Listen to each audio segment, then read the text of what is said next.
ਸਾਹਿਬ JIO.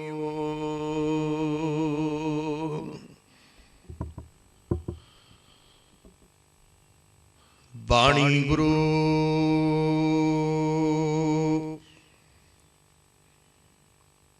ਗੁਰੂ ਹੈ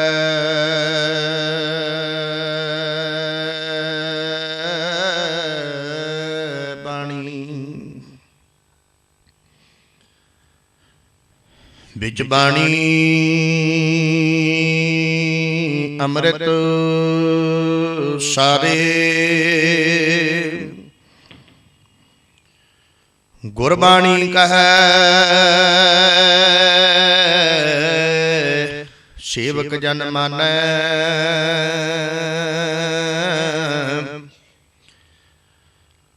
ਪ੍ਰਤੱਖ ਗੁਰੂ ਨਿਸਤਾਰੇ।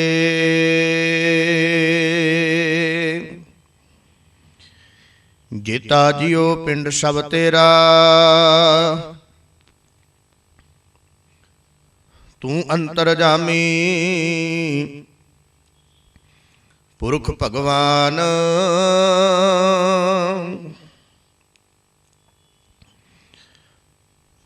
ਦਾਸਨ ਦਾਸ ਕਹੈ ਜਨ ਨਾਨਕ, ਜਿਹਾ ਤੂੰ ਕਰਾਹੇ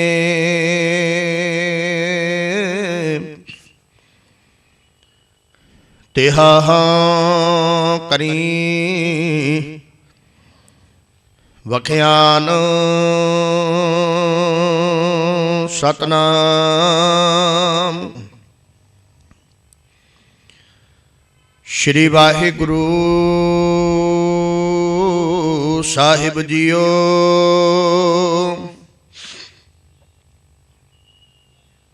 ਟੋਡੀ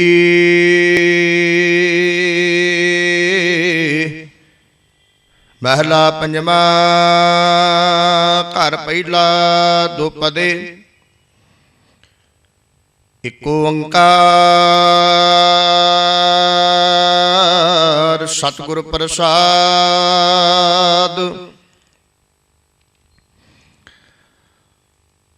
ਸੰਤਨ ਅਵਰ ਨਾ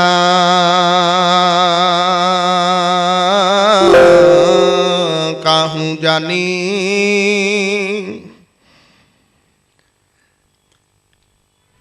ਵੇ ਪ੍ਰਵਾਹ ਸਦਾ ਰੰਗ ਹਰ ਕੈ, ਜਾਕੋ ਪਾਖ ਸੁਆਮੀ। ਸੰਤਨ ਅਵਰ ਨਾ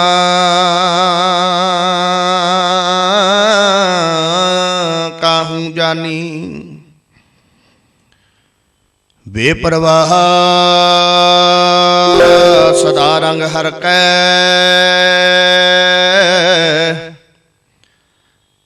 ਜਾਕੋ ਪਾਖ ਸੁਆਮੀ। ਰਹਾਉ ਊਚ ਸਮਾਨਾ ਠਾਕੁਰ ਤੇਰੋ,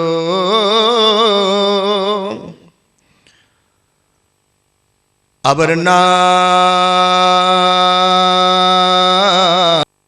ਕਾਹੂ ਤਾਨੀ।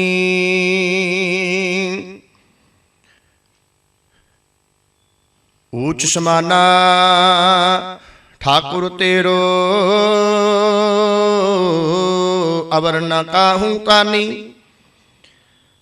ਐਸੋ ਅਮਰ ਮਿਲਿਓ ਭਗਤਨ ਕੋ, ਰਾਚ ਰਹੇ ਰੰਗ ਗਿਆਨੀ।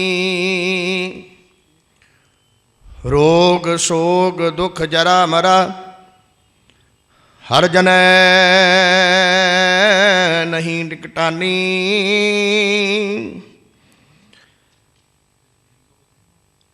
ਨਿਰਭਉ ਹੋਏ ਰਹੇ ਲਿਵ ਏਕੈ, ਨਾਨਕ ਹਰ ਮਨ ਮਾਨੀ। ਰੋਗ ਸ਼ੋਕ ਦੁਖ ਜਰਾ ਮਰਾ, ਹਰ ਜਣੈ ਨਹੀਂ ਨਿਕਟਾਨੀ। ਨਿਰਭਉ ਹੋਏ ਰਹੇ ਲਿਵ ਏਕੈ, ਨਾਨਕ ਹਰ ਮਨ ਮਾਨੀ। ਜੁਗੋ ਜੁਗੇ ਅਟਲ, ਚਬਰ ਛਤਰ ਤਖਤ ਕੇ ਮਾਲਕ, निमानियों के मान गुरु, नितानियों के तान गुरु, गुरु गरीब निवाज, साहिब सतगुरु श्री गुरु ग्रंथ साहिब जी दे पावन और पवित्र चरना कमलों दे विच सुभाईमान होए बैठे सजे हुए शामा वेले दे संध्या वेले दे पावन और पवित्र दीवाना दियाँ हाजरियां भरना कर रही गुरु प्यारी गुरु सवारी साध संगत जी, भागां वालियां सतगुरु जी की अपार बख्शिश और रहमत दे सदका ਆਪਾਂ ਸਾਰਿਆਂ ਨੂੰ ਗੁਰੂ ਚਰਨਾਂ ਦੇ ਵਿੱਚ ਜੁੜ ਬੈਠਣ ਦਾ ਸੁਭਾਗ ਪ੍ਰਾਪਤ ਹੋਇਆ ਹੈ। ਗੁਰੂ ਘਰ ਦੇ ਕੀਰਤਨੀਆਂ ਦੇ ਪਾਸੋਂ ਆਪ ਸਭ ਸੰਗਤਾਂ ਨੇ ਰੱਬੀ ਬਾਣੀ ਦੇ ਇਲਾਹੀ ਬਾਣੀ ਦੇ ਕੀਰਤਨ ਸਰਵਣ ਕੀਤੇ ਨੇ। ਸਮਾਂ ਹੋਇਆ ਆਪਾਂ ਸਾਰਿਆਂ ਨੇ ਸਤਿਗੁਰੂ ਜੀ ਦੀ ਪਵਿੱਤਰ ਹਜ਼ੂਰੀ ਦੇ ਵਿੱਚ ਬੈਠ ਕੇ ਗੁਰਮਤਿ ਗੁਰ ਸ਼ਬਦ ਵਿਚਾਰਾਂ ਦੇ ਨਾਲ ਸਾਂਝ ਪਾਉਣੀ ਹੈ। ਜਿਸ ਪਵਿੱਤਰ ਸ਼ਬਦ ਦਾ ਪਾਠ ਆਪ ਸੰਗਤਾਂ ਨੇ ਹੁਣੇ ਦਾਸਰੇ ਦੇ ਕੋਲੋਂ ਸਰਵਣ ਕੀਤਾ ਹੈ, ਇਹਨਾਂ ਪਾਵਨ ਔਰ ਪਵਿੱਤਰ ਗੁਰੂ ਦੇ ਬਚਨਾਂ ਨੂੰ ਆਪਾਂ ਸਾਰਿਆਂ ਨੇ ਵਿਚਾਰਨਾ ਹੈ ਔਰ ਸਮਝਣਾ ਹੈ। ਹੋਲੇ ਮਹੱਲੇ ਦਾ ਪਵਿੱਤਰ ਦਿਹਾੜਾ ਜਿਹੜਾ ਹੈ ਉਹ ਆਪਾਂ ਸਾਰੀ ਹੀ ਸੰਗਤ ਸਮੁੱਚਾ ਪੰਥ ਜਿਹੜਾ ਬੜੀ ਸ਼ਰਧਾ ਅਤੇ ਭਾਵਨਾ ਦੇ ਨਾਲ ਮਨਾਉਣਾ ਕਰ ਰਿਹਾ ਹੈ। ਇਸ ਸੰਬੰਧ ਦੇ ਵਿੱਚ ਵੀ ਆਪਾਂ ਜਿਹੜੀਆਂ ਉਹ ਗੁਰਮਤਿ ਵਿਚਾਰਾਂ ਦੀ ਸਾਂਝ ਪਾਵਾਂਗੇ। ਗੁਰਮਤਿ ਗੁਰ ਸ਼ਬਦ ਵਿਚਾਰਾਂ ਦੀ ਅਹਿਮਤਾ ਤੋਂ ਪਹਿਲਾਂ ਸਾਰੀ ਹੀ ਸੰਗਤ ਸੁਰਤੀਆਂ ਔਰ ਬਿਰਤੀਆਂ ਨੂੰ ਇਕਾਗਰ ਕਰੋ। ਮਾਲਕ ਤੋਂ ਆਗਿਆ ਲਈਏ। ਸਤਿਗੁਰੂ ਗੁਰੂ ਗੋਬਿੰਦ ਸਿੰਘ ਸਾਹਿਬ ਸੱਚੇ ਪਾਤਸ਼ਾਹ ਜੀ ਦੇ ਦੁਆਰਾ ਬਖਸ਼ਿਸ਼ ਕੀਤੀ ਹੋਈ ਫਤਿਹ ਗੱਜ ਵੱਜ ਕੇ ਪ੍ਰਵਾਨ ਕਰੋ। कोई भी रसना वांझी ना रवे। सारे लवाओ हाजरी ते बुलाओ जी। वाहिगुरु जी का खालसा वाहिगुरु जी की फतेह। जिस शब्द का पाठ दासरे दे कोलों आप संगतां ने श्रवण किया है, ये पावन पवित्र शब्द सतगुरु गुरु ग्रंथ साहिब जी के पावन अंग 711 के उपर सुभाईमान आ। राग ढोडी दे विच सतगुरु गुरु अर्जन साहिब जी के द्वारा ये पवित्र शब्द जिहड़ा है वो उचारण किया होया है। सतगुरु जी ने शब्द की शुरुआत दे विच बचन लिखे ने। ढोडी राग का नाम है। महला पंजवां पंजवें सतगुरु गुरु अर्जन साहिब जी का ये शब्द है। घर पहले घर दे विच इहनूं गाउण की हदायत है। नाल सतगुरु जी ने बचन कहे दो पदे कि यह शब्द जिहड़ा है वो दो पदियां वाला। सतगुरु जी ने बचन कहे एक ओंकार सतगुर प्रसाद। परमात्मा अकाल पुरख एक है। संखेप रूप दे विच मूल मंत्र है। और परमात्मा अकाल पुरख का एक गुण है कि एक होने के बावजूद भी रब आ जिहड़ा ओंकार। ओंकार का मतलब है सर्व व्यापक। जर्रे जर्रे दे विच परमात्मा अकाल पुरख की मौजूदगी है। परमात्मा सारियां दे हिरदियां दे विच वसदा है। सतगुरु जी ने बचन कहे। मालिक जी कहते ने आपी ने आप साजियो आपी ने रचियो नाओ दुई कुदरत साजिए करासन डिठो चाओ। कुदरत नूं साज के परमात्मा कुदरत दे विच बैठा है। सारियां दे हिरदियां दे विच घट घट मैं हर जू बसै संतन कहो पुकार। सतगुरु जी की बाणी जिहड़ी ये कहिंदी है परमात्मा एक है तो एक होने के बावजूद भी परमात्मा जिहड़ा वो सर्व व्यापक है। हरेक जगह ते परमात्मा की मौजूदगी है। ਇਹ ਪ੍ਰਮਾਤਮਾ ਦੇ ਗੁਣ ਨੇ। ਜੇ ਐਸੇ ਰੱਬ ਨੂੰ ਮਿਲਣਾ ਹੈ, ਐਸੇ ਰੱਬ ਤੱਕ ਪਹੁੰਚ ਕਰਨੀ ਹੈ, ਤੇ ਅੱਗੇ ਸਤਿਗੁਰੂ ਜੀ ਨੇ ਬਚਨ ਕਹੇ। ਮਾਲਕ ਜੀ ਕਹਿੰਦੇ ਨੇ ਸਤਿਗੁਰ ਪ੍ਰਸਾਦ, ਗੁਰੂ ਦੀ ਕਿਰਪਾ ਦੇ ਨਾਲ, ਗੁਰੂ ਤੋਂ ਸਮਝ ਲੈ ਕੇ, ਗੁਰੂ ਤੋਂ ਸਿੱਖ ਕੇ, ਗੁਰੂ ਤੋਂ ਗਿਆਨ ਲੈ ਕੇ ਅਸੀਂ ਐਸੇ ਪ੍ਰਮਾਤਮਾ ਤੱਕ ਪਹੁੰਚ ਕਰ ਸਕਦੇ ਹਾਂ, ਉਹਨੂੰ ਸਮਝ ਸਕਦੇ ਹਾਂ, ਉਹਦੀ ਅਭੇਦਤਾ ਜਿਹੜੀ ਉਹ ਪ੍ਰਾਪਤ ਕਰ ਸਕਦੇ ਹਾਂ। ਅੱਗੇ ਸਤਿਗੁਰੂ ਗੁਰੂ ਅਰਜਨ ਸਾਹਿਬ ਜੀ ਨੇ ਸ਼ਬਦ ਉਚਾਰਨ ਕੀਤਾ ਹੈ, ਬੜਾ ਪਿਆਰਾ। ਇਸ ਸ਼ਬਦ ਦਾ ਜਿਹੜਾ ਭਾਵ ਹੈ, ਅਰਥ ਹੈ ਜਿਹੜਾ ਨਾ, ਸਮੁੱਚੇ ਸ਼ਬਦ ਦੇ ਵਿੱਚ ਸਤਿਗੁਰੂ ਗੁਰੂ ਅਰਜਨ ਸਾਹਿਬ ਜੀ ਨੇ ਇਹ ਬਚਨ ਕਹੇ। ਮਾਲਕ ਜੀ ਕਹਿੰਦੇ ਵੀ ਜਿਹੜੇ ਪ੍ਰਮਾਤਮਾ ਦੇ ਨਾਲ ਜੁੜ ਜਾਂਦੇ ਆ ਨਾ, ਚੇਤੇ ਰੱਖਿਓ, ਆਪਾਂ ਹੋਲੇ ਮਹੱਲੇ 'ਤੇ ਲਿਆ ਕੇ ਗੱਲ ਜਿਹੜੀ ਹੈ ਉਹ ਮੁਕਾਉਣੀ ਹੈ। ਇਹ ਸ਼ਬਦ ਦਾ ਜਿਹੜਾ ਸੰਬੰਧ ਹੈ ਨਾ, ਉਹ ਹੋਲੇ ਮਹੱਲੇ ਦੇ ਨਾਲ ਹੀ, ਜਿਹੜਾ ਸਤਿਗੁਰੂ ਗੁਰੂ ਅਰਜਨ ਸਾਹਿਬ ਗੁਰੂ ਗੋਬਿੰਦ ਸਿੰਘ ਸਾਹਿਬ ਸੱਚੇ ਪਾਤਸ਼ਾਹ ਨੇ ਹੋਲੇ ਮਹੱਲੇ ਦੀ ਜਿਹੜੀ ਸਾਨੂੰ ਸਾਰਿਆਂ ਨੂੰ ਇਹ ਬੜਾ ਵਧੀਆ ਜਿਹੜਾ ਦਿੱਤਾ ਨਾ, ਤਿਉਹਾਰ ਦਿੱਤਾ ਹੈ, ਜਾਂ ਹੋਲੇ ਮਹੱਲੇ ਦੀ ਸਥਾਪਨਾ ਕੀਤੀ ਅਨੰਦਪੁਰ ਸਾਹਿਬ ਦੇ ਵਿੱਚ, ਇਹ ਤਿਉਹਾਰ ਮਨਾਇਆ ਜਾਣ ਲੱਗਾ ਕਲਗੀਆਂ ਵਾਲੇ ਦੇ ਸਮੇਂ ਤੋਂ। ਇਸ ਸ਼ਬਦ ਦਾ ਸੰਬੰਧ ਬੜਾ ਡੂੰਘਾ ਹੈ ਹੋਲੇ ਮਹੱਲੇ ਦੇ ਨਾਲ, ਕਹਿ ਲਓ। ਸਤਿਗੁਰੂ ਗੁਰੂ ਅਰਜਨ ਸਾਹਿਬ ਜੀ ਨੇ ਬਚਨ ਕਹੇ। ਮਾਲਕ ਜੀ ਕਹਿੰਦੇ ਨੇ ਜਿਹੜੇ ਰੱਬ ਦੇ ਪਿਆਰੇ ਨੇ ਨਾ, ਜਿਹੜੇ ਪ੍ਰਮਾਤਮਾ ਨਾਲ ਜੁੜ ਜਾਂਦੇ ਨੇ, ਸਭ ਤੋਂ ਵੱਡੀ ਗੱਲ ਇਹ ਹੈ ਕਿ ਉਹਨਾਂ ਦੇ ਅੰਦਰ ਨਿਰਭੈਤਾ ਆ ਜਾਂਦੀ ਹੈ। ਨਿਰਭੈਤਾ ਸਮਝ ਰਹੇ ਹੋ? ਜਿਵੇਂ ਪ੍ਰਮਾਤਮਾ ਦਾ ਗੁਣ ਹੈ ਨਾ, ਵੀ ਪ੍ਰਮਾਤਮਾ ਜਿਹੜਾ ਰੱਬ ਆ, ਜਿਹੜਾ ਉਹ ਨਿਰਭਉ ਹੈ। ਨਿਰਭਉ ਦਾ ਮਤਲਬ ਕੀ ਹੈ? ਜਿਹੜਾ ਕਿਸੇ ਤੋਂ ਡਰਦਾ ਨਹੀਂ, ਜਿਹਨੂੰ ਕਿਸੇ ਦਾ ਭੈ ਨਹੀਂ। ਵੇਖੋ, ਗੁਰੂ ਨਾਨਕ ਸਾਹਿਬ ਜੀ ਨੇ ਜਦੋਂ ਰੱਬ ਦੇ ਗੁਣ ਲਿਖੇ ਆ ਨਾ, ਵੀ ਰੱਬ ਇੱਕ ਹੈ, ਉਹ ਓੰਕਾਰ ਹੈ, ਉਹ ਸਤਨਾਮ ਹੈ, ਉਹ ਕਰਤਾ ਪੁਰਖ ਹੈ, ਉਹ ਨਿਰਭਉ ਹੈ, ਉਹ ਨਿਰਵੈਰ ਹੈ, ਉਹ ਅਕਾਲ ਮੂਰਤ ਹੈ, ਪਰਮਾਤਮਾ ਜੂਨੀ ਸਮ। ਇਹ ਗੁਣ ਅਸੀਂ ਪਰਮਾਤਮਾ ਦੇ ਫੜ ਕੇ ਛੱਡਣੇ ਨਹੀਂ, ਇਹਨਾਂ ਗੁਣਾਂ ਨੂੰ ਆਪਣੇ ਵਿੱਚ ਲਿਆਉਣਾ ਹੈ। ਸਮਝ ਰਹੇ ਹੋ ਨਾ? ਜੇ ਰੱਬ ਦਾ ਗੁਣ ਹੈ ਨਾ ਸਤਨਾਮ, ਤੇ ਅਸੀਂ ਆਪਣੇ ਜੀਵਨ ਦੇ ਵਿੱਚ ਸੱਤ ਲਿਆਉਣਾ ਹੈ, ਰੱਬ ਦਾ ਨਾਮ ਲਿਆਉਣਾ ਹੈ। ਜੇ ਰੱਬ ਕ੍ਰੀਏਟਰ ਹੈ ਨਾ, ਕਰਤਾ ਪੁਰਖ, ਤੇ ਕਰਤੇ ਪੁਰਖ ਨੂੰ ਸਮਝਣਾ ਹੈ, ਪਰਮਾਤਮਾ ਤੱਕ ਪਹੁੰਚ ਕਰਨੀ ਹੈ, ਵੀ ਇੱਕ ਪ੍ਰਕਿਰਤੀ ਨੂੰ ਸਮਝਣਾ ਹੈ ਜੋ ਰੱਬ ਨੇ ਇਹ ਸਾਰੇ ਦੀ ਸਾਰੀ ਕੁਦਰਤ ਬਣਾਈ ਹੈ। ਕੁਦਰਤ ਦੇ ਨਾਲ ਪਿਆਰ ਕਰਨਾ ਹੈ, ਕੁਦਰਤ ਦਾ ਸਤਿਕਾਰ ਕਰਨਾ ਹੈ। ਚੇਤੇ ਰੱਖਿਆ ਜੇ, ਕੁਦਰਤ ਦੀ ਪੂਜਾ ਦੇ ਵਿੱਚ ਤੇ ਕੁਦਰਤ ਦੇ ਸਤਿਕਾਰ ਦੇ ਵਿੱਚ ਫਰਕ ਹੈ। ਸਤਿਗੁਰੂ ਜੀ ਨੇ ਗੁਰਮਤਿ ਸਾਨੂੰ ਇਹ ਕਹਿੰਦੀ ਹੈ ਵੀ ਅਸੀਂ ਕੁਦਰਤ ਦਾ ਸਤਿਕਾਰ ਕਰਨਾ ਹੈ, ਪੂਜਾ ਨਹੀਂ ਕਰਨੀ। ਜੇ ਪੂਜਾ ਵਾਲੇ ਚੱਕਰਾਂ ਦੇ ਵਿੱਚ ਪੈ ਗਏ ਫਿਰ ਗਲਤ ਹੋ ਜਾਵਾਂਗੇ। ਦਾਸ ਨੇ ਇਹ ਬੇਨਤੀ ਕਈ ਵਾਰੀ ਕੀਤੀ ਹੈ, ਅੱਗ ਦਾ ਸਤਿਕਾਰ ਕਰਨਾ ਹੈ, ਅੱਗ ਪੂਜਣੀ ਨਹੀਂ, ਪੂਜਣ ਵਾਲਾ ਵਿਸ਼ਾ ਨਹੀਂ। ਹਵਾ ਦਾ ਸਤਿਕਾਰ ਕਰਨਾ ਹੈ, ਹਵਾ ਪੂਜਣ ਵਾਲਾ ਵਿਸ਼ਾ ਨਹੀਂ। ਹਵਾ ਨੂੰ ਅਸੀਂ ਆਪਣੇ ਭਲੇ ਵਾਸਤੇ ਵਰਤਣਾ ਹੈ, ਅੱਗ ਨੂੰ ਅਸੀਂ ਭਲੇ ਵਾਸਤੇ ਵਰਤਣਾ ਹੈ। ਇਹ ਜਿੰਨੇ ਦੀ ਜਿੰਨੀ ਕੁਦਰਤ ਹੈ ਨਾ, ਜਿਵੇਂ ਦਰਖਤ ਨੇ, ਦਰਖਤਾਂ ਦਾ ਅਸੀਂ ਸਤਿਕਾਰ ਕਰਨਾ ਹੈ, ਦਰਖਤਾਂ ਦਾ ਸਤਿਕਾਰ ਕਰਾਂਗੇ। ਦਰਖਤ ਸਾਨੂੰ ਸਾਡੇ ਵਾਤਾਵਰਣ ਨੂੰ ਕੰਟਰੋਲ ਦੇ ਵਿੱਚ ਰੱਖਦੇ ਆ, ਆਕਸੀਜਨ ਦਿੰਦੇ ਆ, ਇਹਨਾਂ ਕਰਕੇ ਤੇ ਅਸੀਂ ਜੀਨੇ ਪਏ ਹਾਂ। ਸਮਝਿਓ,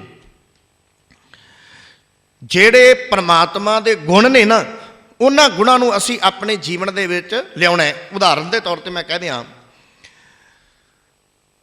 ਜਦੋਂ ਅਸੀਂ ਕਿਸੇ ਨੂੰ ਮਿਲਦੇ ਹਾਂ ਉਦਾਹਰਨ ਦੇ ਤੌਰ 'ਤੇ ਸਾਨੂੰ ਉਹ ਸੱਜਣ ਬੜਾ ਵਧੀਆ ਲੱਗਦਾ।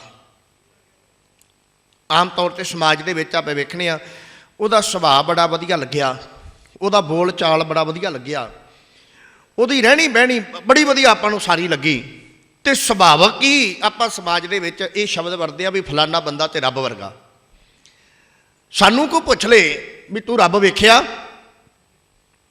ਵੀ ਜਿਹੜਾ ਇਹ ਗੱਲ ਕਹਿਤੀ ਵੀ ਫਲਾਨਾ ਬੰਦਾ ਤੇ ਰੱਬ ਵਰਗਾ ਹੈ, ਰੱਬ ਵੇਖਿਆ, ਫਿਰ ਉੱਥੇ ਜਵਾਬ ਇਹ ਹੁੰਦਾ ਵੀ ਰੱਬ ਤੇ ਨਹੀਂ ਵੇਖਿਆ, ਪਰ ਜਿਹੜੇ ਰੱਬ ਦੇ ਵਿੱਚ ਗੁਣ ਨੇ ਨਾ, ਰੱਬ ਦਿਆਲੂ ਹੈ, ਰੱਬ ਕਿਰਪਾਲੂ ਹੈ, ਰੱਬ ਮਿੱਠ ਬੋਲੜਾ ਜੀ ਹਰ ਸੱਜਣ ਸੁਆਮੀ ਮੋਰਾ, ਰੱਬ ਦਾ ਮਿੱਠਾ ਸੁਭਾਅ, ਜਿਹੜੇ ਰੱਬ ਦੇ ਗੁਣ ਨੇ ਨਾ, ਮੈਨੂੰ ਇਸ ਸੱਜਣ ਦੇ ਵਿੱਚੋਂ ਨਜ਼ਰ ਆਏ। ਭੱਟ ਸਾਹਿਬਾਨਾਂ ਨੇ ਜਦੋਂ ਗੁਰੂ ਨਾਨਕ ਸਾਹਿਬ ਜੀ ਨੂੰ ਵੇਖਿਆ, ਕਹਿੰਦੇ ਸਾਨੂੰ ਤੇ ਇਹ ਲੱਗਦਾ ਵੀ ਆਪ ਨਾਰਾਇਣ। ਸਮਝ ਰਹੇ ਹੋ ਨਾ? ਉਹਨਾਂ ਨੇ ਗੁਰੂ ਨਾਨਕ ਸਾਹਿਬ ਦੇ ਗੁਣ ਵੇਖੇ। ਜਦੋਂ ਗੁਰੂ ਨਾਨਕ ਸਾਹਿਬ ਦੇ ਗੁਣ ਵੇਖੇ ਨਾ, ਉਹਨਾਂ ਨੂੰ ਕਹਿਣਾ ਪਿਆ ਵੀ ਆਪ ਨਾਰਾਇਣ ਕਲਾ ਧਾਰ ਜਗ ਮੈਂ ਪਰਵਰਿਓ, ਨਿਰੰਕਾਰ ਆਕਾਰ ਜੋਤ ਜਗ ਮੰਡਲ ਕਰਿਓ। ਜਦੋਂ ਗੁਰੂ ਅਰਜਨ ਸਾਹਿਬ ਦੇ ਗੁਣ ਵੇਖੇ ਨਾ, ਜਦੋਂ ਉਹਨਾਂ ਨੇ ਗੁਣ, ਤੇ ਉਹ ਕਹਿੰਦੇ ਜਗ ਔਰ ਨਾ ਜਾਹੇ ਮਹਾਤਮ ਮੈਂ ਅਵਤਾਰ ਉਜਾਗਰ ਆਨ ਕੀਓ, ਤਿਨ ਕੇ ਦੁਖ ਕੋਟਕ ਦੂਰ ਗਏ ਮਥੁਰਾ ਜਿਨ ਅੰਮ੍ਰਿਤ ਨਾਮ ਪੀਓ। ਇਹ ਪਦਤ ਤੇ ਮਤ ਚੁਕੈ ਰੇ ਮਨ, ਵੇਦ ਭੇਦ ਨਾ ਜਾਣ ਬਿਓ, ਪ੍ਰਤੱਛ ਹਿਰਦੈ ਗੁਰੂ ਅਰਜਨ ਕੈ ਹਰ ਪੂਰਨ ਬ੍ਰਹਮ ਨਿਵਾਸ ਲਿਓ। ਕਿਹਾ ਨਾ ਭੱਟ ਸਾਹਿਬਾਨਾਂ ਨੇ, ਉਹਨਾਂ ਨੇ ਜੀਵਨ ਵੇਖਿਆ, ਉਹਨਾਂ ਨੇ ਗੁਣ ਵੇਖੇ, ਤੇ ਗੁਣ ਵੇਖ ਕੇ ਇਹ ਗੱਲ ਕਹੀ ਉਹਨਾਂ ਨੇ, ਵਰਸ ਏਕ ਹੋਂ ਫਿਰਿਓ ਕਿਨੈ ਨਾ ਪਰਚੋ ਲਾਇਓ, ਕਹਿਤਿਆ ਕਹਿਤੀ ਸੁਣੀ ਰਹਿਤ ਕੋ ਖੁਸ਼ੀ ਨਾ ਆਇਓ।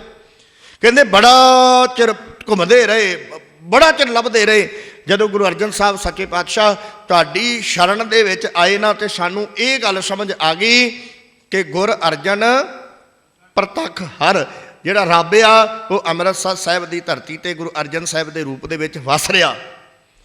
ਹੁਣ ਜਦੋਂ ਭੱਟਾਂ ਨੂੰ ਪੁੱਛੀਏ, ਭੱਟ ਜੀ ਤੁਸੀਂ ਰੱਬ ਵੇਖਿਆ? ਉਹ ਕਹਿਣਗੇ ਰੱਬ ਨਹੀਂ ਵੇਖਿਆ, ਪਰ ਜਿਹੜੇ ਰੱਬ ਦੇ ਵਿੱਚ ਗੁਣ ਨੇ ਨਾ, ਜਿਹੜੇ ਰੱਬ ਦੇ ਗੁਣ ਨੇ, ਉਹ ਗੁਣ ਅਸੀਂ ਗੁਰੂ ਨਾਨਕ ਸਾਹਿਬ ਦੇ ਵਿੱਚ ਵੇਖੇ, ਉਹ ਗੁਣ ਅਸੀਂ ਗੁਰੂ ਅਰਜਨ ਸਾਹਿਬ ਦੇ ਵਿੱਚ ਵੇਖੇ, ਉਹ ਗੁਣ ਅਸੀਂ ਗੁਰੂ ਗੋਬਿੰਦ ਸਿੰਘ ਸਾਹਿਬ ਦੇ ਵਿੱਚ ਵੇਖੇ, ਜਿਹੜੇ ਰੱਬ ਦੇ ਗੁਣ ਹੈ। ਦਾਸ ਫਿਰ ਬੇਨਤੀ ਕਰੇ, ਅਸੀਂ ਜਿਹੜੇ ਗੁਣ ਨੇ ਨਾ, ਗੁਣਾਂ ਨੂੰ ਧਾਰਨ ਕਰਨਾ ਹੈ, ਕਿਉਂਕਿ ਰੱਬ ਦੇ ਘਰ ਦੇ ਵਿੱਚ ਚੇਤੇ ਰੱਖਿਆ ਜੇ, ਸਤਿਗੁਰੂ ਜੀ ਦੀ ਬਾਣੀ ਕਹਿੰਦੀ ਹੈ ਗੁਣਾ ਕਾ ਹੋਵੇ ਵਾਸਲਾ। ਜੇ ਜੀਵਨ ਦੇ ਵਿੱਚ ਗੁਣ ਨੇ ਨਾ, ਤੇ ਇਹ ਜਿਨ ਸਤਿਗੁਰੂ ਜੀ ਬਾਣੀ ਦੇ ਵਿੱਚ ਵਚਨ ਕਰਦੇ ਨੇ, ਜਿਨ ਗੁਣ ਪੱਲੇ ਨਾਨਕਾ ਮਾਨਕ ਵਣ ਜੈਸੇ, ਜਿਨ੍ਹਾਂ ਦੇ ਕੋਲ ਗੁਣ ਹੈ ਉਹ ਹੀਰੇ ਤੇ ਮੋਤੀ ਇਕੱਠੇ ਕਰਦੇ ਆ। ਰੱਬ ਦੇ ਘਰ ਦੇ ਵਿੱਚ ਸਾਡੇ ਦੁਆਰਾ ਇਕੱਠੇ ਕੀਤੇ ਹੋਏ ਗੁਣ ਜਿਹੜੇ ਨੇ ਉਹ ਸਾਡੇ ਨਾਲ ਜਾਣੇ ਆ, ਚੰਗੇ ਕੀਤੇ ਹੋਏ ਕੰਮ ਸਾਡੇ ਨਾਲ ਜਾਣੇ ਆ। ਹੁਣ ਸੁਣਿਓ, ਸਤਿਗੁਰੂ ਗੁਰੂ ਗ੍ਰੰਥ ਸਾਹਿਬ ਜੀ ਦੀ ਬਾਣੀ ਦਾ ਇਹ ਸ਼ਬਦ ਆਪਾਂ ਸਾਂਝਾ ਪੜ੍ਹਿਆ ਹੁਣੇ। ਸਤਿਗੁਰੂ ਗੁਰੂ ਅਰਜਨ ਸਾਹਿਬ ਜੀ ਕਹਿੰਦੇ ਜਿਹੜੇ ਰੱਬ ਦੇ ਪਿਆਰੇ ਆ ਨਾ, ਉਹਨਾਂ ਦੇ ਵਿੱਚ ਇੱਕ ਇਹ ਗੁਣ ਆ ਜਾਂਦਾ ਹੈ ਕਿ ਉਹ ਪ੍ਰਮਾਤਮਾ ਦੇ ਪਿਆਰੇ ਜਿਹੜੇ ਉਹ ਬੇਪਰਵਾਹ ਹੋ ਜਾਂਦੇ। ਬੇਪਰਵਾਹ ਦਾ ਮਤਲਬ ਇਹ ਨਹੀਂ ਵੀ ਆਪਣੀਆਂ ਜ਼ਿੰਮੇਵਾਰੀਆਂ ਤੋਂ ਦੌੜ ਜਾਂਦੇ, ਨਹੀਂ। ਬੇਪਰਵਾਹੀ ਦਾ ਮਤਲਬ ਇਹ ਹੈ ਵੀ ਉਹਨਾਂ ਨੂੰ ਕਿਸੇ ਦਾ ਡਰ ਨਹੀਂ ਰਹਿੰਦਾ। ਡਰ ਇਸ ਕਰਕੇ ਨਹੀਂ ਰਹਿੰਦਾ, ਅਗਲੇ ਕਹਿੰਦੇ ਵੀ ਅਸੀਂ ਕਿਹੜਾ ਕਿਸੇ ਤੋਂ ਲੈ ਕੇ ਖਾਂਦੇ ਹਾਂ, ਖੁਦ ਦੀ ਮੁਖਤਿਆਰੀ ਕਰਦੇ ਹਾਂ, ਖੁਦ ਦੀ ਮਿਹਨਤ ਕਰਦੇ ਹਾਂ, ਡਰੀਏ ਕਿਉਂ? ਹੁਣ ਸੁਣਿਓ, ਸਤਿਗੁਰੂ ਗੁਰੂ ਨਾਨਕ ਸਾਹਿਬ ਸੱਚੇ ਪਾਤਸ਼ਾਹ ਤੋਂ ਦਾਸ ਇਹ ਬੇਨਤੀ ਸ਼ੁਰੂ ਕਰਨ ਲੱਗਿਆ ਹੈ। ਸਤਿਗੁਰੂ ਗੁਰੂ ਨਾਨਕ ਸਾਹਿਬ ਸੱਚੇ ਪਾਤਸ਼ਾਹ ਨੇ ਜਦੋਂ ਵੇਖਿਆ ਵੀ ਸਮਾਜ ਨੂੰ ਤੇ ਇਹਨਾਂ ਲੋਕਾਂ ਨੇ ਗੁਲਾਮ ਬਣਾ ਕੇ ਰੱਖਿਆ ਹੋਇਆ, ਸਮਾਜ ਨੂੰ ਤੇ ਗੁਲਾਮ ਬਣਾ ਕੇ, ਵਰਨ ਵੰਡ ਦੇ ਵਿੱਚ ਜਿਹੜਾ ਉਹ ਸਮਾਜ ਵੰਡਿਆ ਹੋਇਆ, ਸ਼ੂਦਰ ਨੂੰ ਤੇ ਇੱਥੋਂ ਤੱਕ ਕਿਹਾ ਜਾਂਦਾ ਸੀ ਭਾਈ ਤੇਰਾ ਪਰਛਾਵਾਂ ਸਾਡੇ ਚੌਂਕੇ ਤੇ ਨਹੀਂ ਪੈਣਾ ਚਾਹੀਦਾ। ਜਿਸ ਤਰ੍ਹਾਂ ਆਪਾਂ ਪਹਿਲਾਂ ਵੀ ਸਾਂਝਾ ਕੀਤਾ ਹੈ ਵੀ ਤਿਉਹਾਰ ਨੇ, ਬ੍ਰਾਹਮਣ ਨੇ ਆਪਦੇ ਕੋਲ ਵਿਸਾਖੀ ਰੱਖ ਲਈ, ਸਮਝ ਰਹੇ ਹੋ, ਕਿਉਂਕਿ ਉਦੋਂ ਕਣਕ ਆਉਂਦੀ ਹੈ ਤੇ ਉਹ ਕਣਕ ਦੀ ਬੋਰੀ ਉਹਦੇ ਕੋਲ ਜਾਂਦੀ ਹੈ, ਉਹ ਕਣਕ ਇਕੱਠੀ ਕਰਨ ਵਾਸਤੇ ਆਪਣੇ ਕੋਲ ਵਿਸਾਖੀ ਰੱਖ ਲਈ। ਤੇ ਜਦੋਂ ਗੱਲ ਚੱਲੀ ਖੱਤਰੀ ਨੂੰ ਦੁਸਹਿਰਾ ਦੇਤਾ, ਲੜਾਈ ਦੇ ਨਾਲ ਸੰਬੰਧ ਹੈ, ਜੰਗ ਦੇ ਨਾਲ, ਯੁੱਧ ਦੇ ਨਾਲ ਸੰਬੰਧ ਹੈ। ਜਦੋਂ ਗੱਲ ਆਈ ਵੈਸ਼ ਦੀ, ਤੇ ਆਪਾਂ ਸਾਰਿਆਂ ਨੂੰ ਪਤਾ ਵੀ ਵੈਸ਼ ਨੂੰ ਦੀਵਾਲੀ ਦੇ ਦਿੱਤੀ, ਕਿਉਂਕਿ ਉਦੋਂ ਵਪਾਰਕ ਹੈ, ਜਿੰਨੇ ਦੇ ਜਿੰਨੇ ਬਾਣੀਏ ਨੇ, ਜਿੰਨੇ ਦੇ ਜਿੰਨੇ ਕਰਾੜ ਨੇ, ਇਹ ਸਾਰੇ ਉਹਨਾਂ 'ਚ ਆਉਂਦੇ ਵੈਸ਼ਾਂ ਦੇ ਵਿੱਚ, ਉਹਨਾਂ ਨੂੰ ਦੀਵਾਲੀ ਦੇ ਦਿੱਤੀ। ਇੱਕ ਮਾਨਤਾ ਬਣਾ ਦਿੱਤੀ ਗਈ ਵੀ ਭਾਈ ਦੀਵਾਲੀ ਤੇ ਖਰੀਦੋ ਫਰੋਸ਼ ਕਰਨੀ ਹੈ। ਅੱਜ ਵੀ ਨਾ ਅਸੀਂ ਦੀਵਾਲੀ ਤੇ ਕੋਸ਼ਿਸ਼ ਕਰਦੇ ਹਾਂ ਸਾਡੇ ਘਰੇ ਟੀਵੀ ਆ ਜਾਏ, ਸਾਡੇ ਘਰੇ ਅਲਮਾਰੀ ਆ ਜਾਏ, ਸਾਡੇ ਘਰੇ ਕੁਛ ਨਵਾਂ ਆਵੇ, ਨਾ ਵੀ ਆਵੇ ਤੇ ਇੱਕ ਭਾਂਡਾ ਤੇ ਜ਼ਰੂਰ ਆਵੇ। ਇਹ ਜਿਹੜਾ ਤਿਉਹਾਰ ਆ, ਤੁਸੀਂ ਜਦੋਂ ਬ੍ਰਾਹਮਣ ਦੀ ਵਰਨ ਵੰਡ ਨੂੰ ਪੜ੍ਹੋਗੇ ਨਾ, ਅਗਲੇ ਨੇ ਤਿਉਹਾਰ ਵੀ ਵੰਡ ਦਿੱਤੇ ਵੀ ਆਹ ਤਿਉਹਾਰ ਜਿਹੜਾ ਉਹ ਵੈਸ਼ਾਂ ਦਾ ਹੈ। ਹੁਣ ਆਈ ਗੱਲ ਜਦੋਂ ਸ਼ੂਦਰਾਂ ਦੀ, ਤੇ ਪੰਡਤ ਜੀ ਨੇ ਸ਼ੂਦਰਾਂ ਨੂੰ, ਬ੍ਰਾਹਮਣ ਨੇ ਜਦੋਂ ਵਰਨ ਵੰਡ ਕੀਤੀ, ਸ਼ੂਦਰਾਂ ਨੂੰ ਦੇ ਦਿੱਤਾ ਹੋਲੀ ਦਾ ਤਿਉਹਾਰ ਜਿਹੜਾ ਨਾ, ਉਹ ਸਾਰੇ ਦੇ ਸਾਰੇ ਜਿਹੜੇ ਸ਼ੂਦਰ ਉਹਨਾਂ ਸਮਿਆਂ 'ਚ ਕਹੇ ਜਾਂਦੇ ਸੀ, ਉਹ ਕੀ ਕਰਦੇ ਹੁੰਦੇ ਸੀ, ਰੰਗ ਖਰੀਦਦੇ ਸੀ, ਰੰਗ ਨਹੀਂ ਸੀ ਮਿਲਦਾ ਤੇ ਚਿੱਕੜ ਇੱਕ ਦੂਜੇ ਤੇ, ਕੋਈ ਗਰੀਬ ਸਨ, ਉਹਨਾਂ ਨੇ ਇੱਕ ਦੂਜੇ ਦੇ ਸਿਰ ਦੇ ਵਿੱਚ ਚਿੱਕੜ ਪਾਉਣਾ ਸ਼ੁਰੂ ਕਰਤਾ, ਗੋਇਆ ਪਾਉਣਾ ਸ਼ੁਰੂ ਕਰਤਾ, ਗੰਦਗੀ ਦੇ ਵਿੱਚ ਉਹ ਕਹਿੰਦੇ ਤੁਸੀਂ ਪਾਈ ਜਾਓ ਇੱਕ ਦੂਜੇ ਤੇ ਚਿੱਕੜ ਖੋਬਾ, ਬਸ ਆਹੀ ਕੁਝ ਕਰੀ ਜਾਓ। ਸਤਿਗੁਰੂ ਗੁਰੂ ਨਾਨਕ ਸਾਹਿਬ ਸੱਚੇ ਪਾਤਸ਼ਾਹ ਨੇ ਵੇਖਿਆ, ਮਾਲਕ ਜੀ ਕਹਿੰਦੇ ਨੇ ਵੀ ਇਹਨਾਂ ਨੂੰ ਤੇ ਇਹ ਤੇ ਗੁਲਾਮੀ ਨੂੰ ਨਾ ਉਹ ਇੱਕ ਜਿਹੜਾ ਉਹ ਮੰਨ ਚੁੱਕੇ ਆ ਵੀ ਅਸੀਂ ਗੁਲਾਮ ਰਹਿਣਾ। ਤੇ ਸਤਿਗੁਰੂ ਗੁਰੂ ਨਾਨਕ ਸਾਹਿਬ ਜੀ ਨੇ ਉਸ ਵੇਲੇ ਫਿਰ ਆਵਾਜ਼ ਬੁਲੰਦ ਕੀਤੀ। ਪਤਾ ਕੀ ਕਿਹਾ ਬਾਣੀ ਦੇ ਵਿੱਚ? ਗੁਰੂ ਨਾਨਕ ਸਾਹਿਬ ਦਾ ਸ਼ਬਦ ਹੈ, ਸਤਿਗੁਰੂ ਜੀ ਕਹਿੰਦੇ ਵੀ ਇਹੋ ਜੇ ਜੀਵਨ ਦਾ ਵੀ ਕੀ ਫਾਇਦਾ, ਇਹੋ ਜੀ ਜ਼ਿੰਦਗੀ ਦਾ ਕੀ ਫਾਇਦਾ ਜਿਸ ਜੀਵਨ ਦੇ ਵਿੱਚ ਗੁਲਾਮੀ ਤੋਂ ਸਿਵਾ ਕੁਝ ਹੋਰ ਹੋਵੇ ਹੀ ਨਾ। ਮਾਲਕ ਜੀ ਕਹਿੰਦੇ ਜਿਸ ਜੀਵਨ ਦੇ ਵਿੱਚ ਇੱਜ਼ਤ ਹੀ ਨਹੀਂ, ਕਿਉਂਕਿ ਅਗਲੇ ਬੇਇੱਜ਼ਤੀ ਕਰਦੇ ਸਨ। ਮੈਂ ਤੇ ਪੜ੍ਹ ਰਿਹਾ ਸਾਂ, ਸੁਣਿਓ, ਜਦੋਂ ਤੁਸੀਂ ਪੜ੍ਹੋਗੇ ਨਾ, ਇਤਿਹਾਸ ਪੜ੍ਹੋਗੇ, मुसलमान कहते सन जे किसी मुगल नूं ठुकना होवे ना तो हिंदू नूं अपना मूँह थल्ले कर देना चाहिए। अगले ने गुलाम बना के रखा होया सी। इन्हां ने तो वरण वंड की सी ना, 4 फिरकियां दे विच वंडिया ही होया सी। कहते जदों जदों इस्लाम का राज सी उन्होंने दबा के रखा होया सी, तां ही तो कहा खतरियां ता धर्म छोड़िया। तां ही गुरु नानक साहब जी ने कहा, कहते इन्हां ने अपने फर्ज छड्ड दिते, मलेश भाखिया गई, डरदे हुए मलेशां की बोली बोलन लग पे। गुरु नानक साहब की बाणी कहती है। हुण जदों ये सब कुछ गुरु नानक साहब जी ने वेखिया, ये तो गुलाम बना के रखे हुए ने, इन्हों तो बोलन का अधिकार नहीं, पहला ही वरण वंड ने जी वो सारे दी सारा जो थले लाया होया सी। सतगुरु गुरु नानक साहब जी ने फिर आवाज़ बुलंद की। मालिक जी कहते जे जीवै पत लथी जाए। सुनियो, आपां इसे शब्द ते आउणा है, संतन अवर न कहूँ जानी। कहते जे जीवै, कहते उस जीवन का की फायदा है, उस जिंदगी का की फायदा है जिस जीवन दे विच, जिस जिंदगी दे विच इज्जत ही नहीं हैगी। मैं एक विद्वान नूं पढ़ रहा, उसने बड़ी प्यारी गल लिखी। वो कहता 90 साल गुलाम रहन दे नालों, 90 साल गुलामां वाली जिंदगी दे नालों, कहता तुसी 9 साल आज़ादी वाले जी लोगे ना, आज़ाद होके जी लोगे, खुद मुख्तियार होके जी लोगे। किसी दे गुलाम दे नालों 9 साल आज़ादी वाले जेडे 90 सालों के नालों किते ज़्यादा वधिया होणगे, क्योंकि तुसी अपनी मर्जी ते कर सकते जे। हुण ये सतगुरु गुरु नानक साहब जी ने गुलामी दे संगल जेडे पए होए सन ना गलां दे विच, जेडे ये मन चुके सन भी असी ते भाई कूड़ा ही चकना है, जेडे ये मन चुके सन भी असी गुलाम रहना है, असी तख्त नहीं लै सकते, असी आज़ाद नहीं हो सकते, असी घोड़ियां ते नहीं चढ़ सकते, असी शिकार नहीं खेड सकते, असी दस्तार नहीं जिहड़ा वो सजा सकते, गुलाम सन। सतगुरु गुरु नानक साहब जी ने एक आसा दी चिनंग, समझ रहे हो भी वो एक किरण गुरु नानक साहब सच्चे पातशाह जी ने एक आसा दी खड़ी की। नहीं, मालिक जी कहते हैं जे जीवै पत लथी जाए। एक सतगुरु गुरु नानक साहब जी ने हुलारा दिता, हुलारा अंदर नूं झंझोड़िया मालिक जी ने। सतगुरु जी कहते जे जीवै पत लथी जाए सब हराम जेता किश खाए। मालिक जी कहते हैं गुलामी वाले जीवन के बेइज्जतियां वाला जीवन है, तो मालिक जी कहते जिन्ने भावें तो 36 प्रकार के भोजन भी क्यों ना खाता हो। क्या मालिक ने राज रंग माल रंग रंग रत्ता नच्चै नंग, नानक ठगया मुठा जाए, बिन नामे पत गया गवाए। मालिक जी कहते रब के नाम तो बिना सारी दी सारी बंदा इज्जत गवा के चला जाता है। सतगुरु जी ने शब्द दे विच कहा, मालिक जी कहते आज़ादी दे वल वधो, खुद मुख्तियार हो, गुलाम क्यों होंदे हो। देखो एक हुंदी है शरीरक दी गुलामी जिहड़ी इहने वरण वंड करके पाई हुई सी, एक गुलामी हुंदी है जिहड़ी मानसिकता दे विच बैठी है। दोनों तरीकों के नाल अगले ने एक एक वरण वंड पा दी, तुसी वैसे ही गुलाम जे समाजिक पद्धर ते सानू गुलाम करता भी तुसी शूदर दे शूदर ही रहना, नीवें दे नीवें ही रहना। एक कर्म कांडां दे विच फसा के अगले ने आपदा गुलाम बना लिया भी मेरे तो पुछे तो बगैर तू कोई अपने घर च प्रोग्राम कर ही नहीं सकता, कोई काम कर ही नहीं सकता।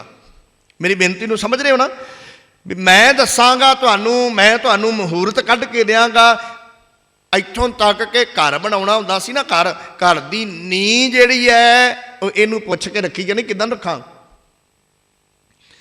घर की रसोई का बाथरूम का कमरिया का मूँह किहड़े पासे रखना है। अगला कहता सी मैनू पुछो मैं तुहानू दसांगा,